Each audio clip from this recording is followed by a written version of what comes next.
Assalamualaikum warahmatullahi wabarakatuh. Perkenalkan, nama saya Muhammad Fahri Fadila Gifari, NPM 100 171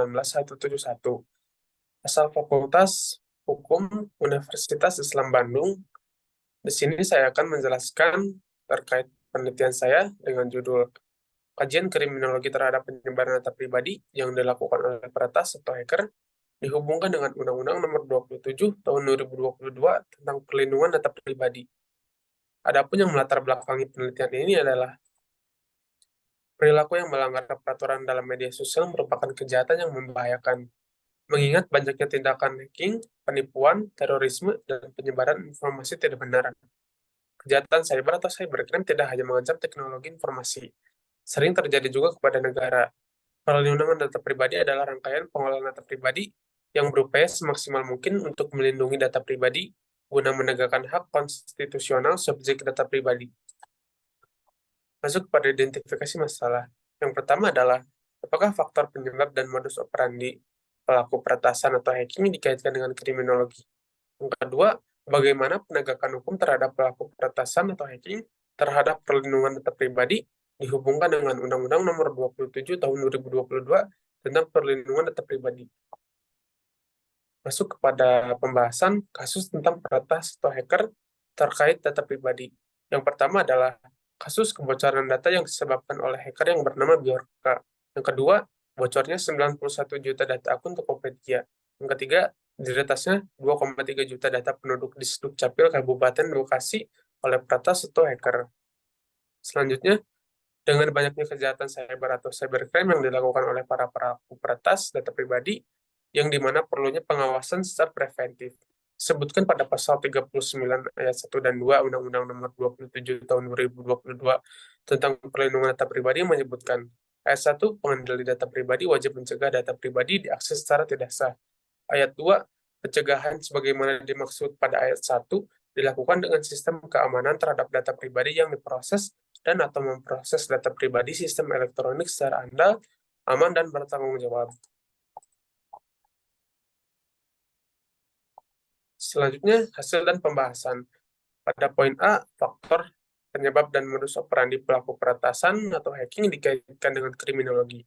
Cybercrime merupakan salah satu jenis kejahatan white collar crime.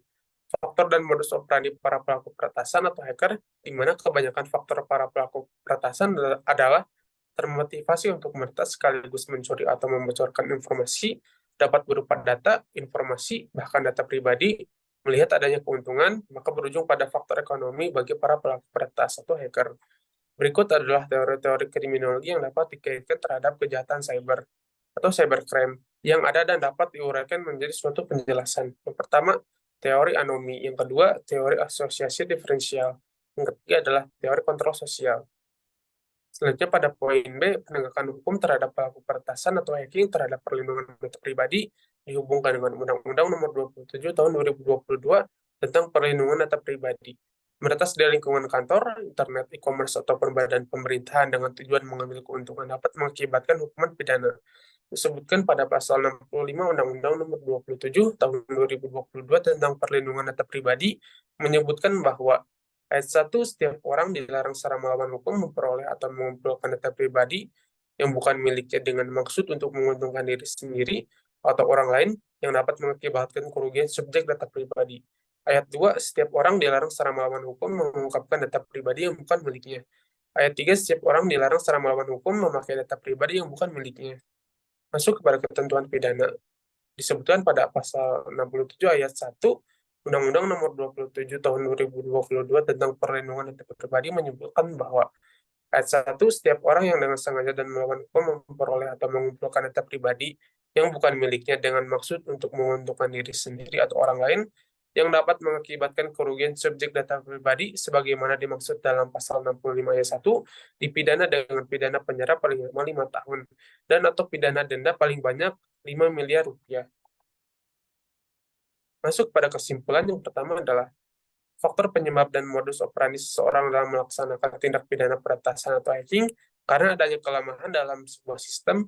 Dilihat dari kasus yang diteliti, maka faktor intelektual atau kompetensi khusus yang merupakan ciri utama pelaku peretasan dan finansial merupakan faktor tambahan karena para pelaku mendapatkan keuntungan berupa hal dalam segi material karena sudah melaksanakan kejahatannya.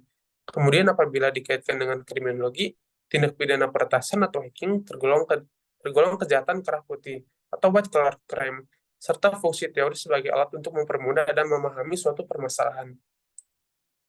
Terima kasih. Wassalamualaikum warahmatullahi wabarakatuh.